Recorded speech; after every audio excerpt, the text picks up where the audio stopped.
This is particularly for emergency or breaking news that may be shocking or cause grief to other people. So mostly deaths, suicides, emergencies, somewhere where mortal peril may be involved. So particularly suicides. Ideally, don't use the word commit suicide. The word commit in there comes from before the 1960s, when it was a crime to commit suicide, literally commit suicide, suicide being a crime at the time. The phrase used by the Samaritan media guidelines is completed suicide. So instead of committing, you commit a crime, you complete a suicide. Avoid excessive intrusion, particularly into friends, family, at a time where they may be grieving for their loved one. Forge Media follow the Samaritan's media guidance, which the link is below, and should serve as kind of a basic grounding of, if you're not entirely sure about reporting suicides, using their guidelines would be a very good step and a way forward. The Samaritan's guidance is essentially trying to get people to think about the impact their article or their coverage will have on the audience. So particularly when it comes to suicides in this case, think about, well, if you report on it in a certain way, you may increase the chance of copycat suicides.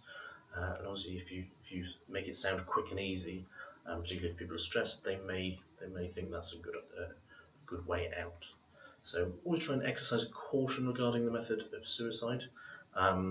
Sometimes, if it's not overtly needed, you ought not to try and include it.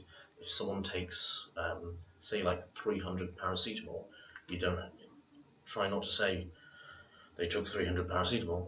It would just be fine to say overdosed, and that would suffice. That would be a better description than getting very technical about exactly what they took or how many pills they took. Try not to give any details. Do not encourage it, or say it was quick, it was painless, anything along those lines, because it will increase the likelihood of copycat suicides. Avoid melodramatic adjectives, anything that blows it out of proportion or is over the top. Avoid sensationalization, again, trying to kind of localize the story to the affected community and then moving on.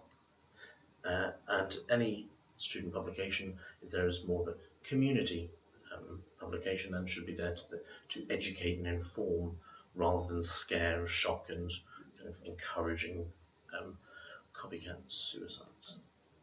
Particularly with deaths and inquests, if a student or someone related to a student dies, there will most likely be an inquest into the death to determine the cause of the death.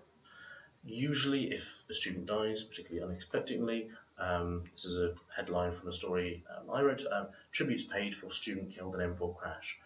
Usually leading with a human interest story about tributes being paid for them rather than student killed in M4 crash. While that is a headline, it's better to go with the human interest and getting people to write in and say their thoughts about the student.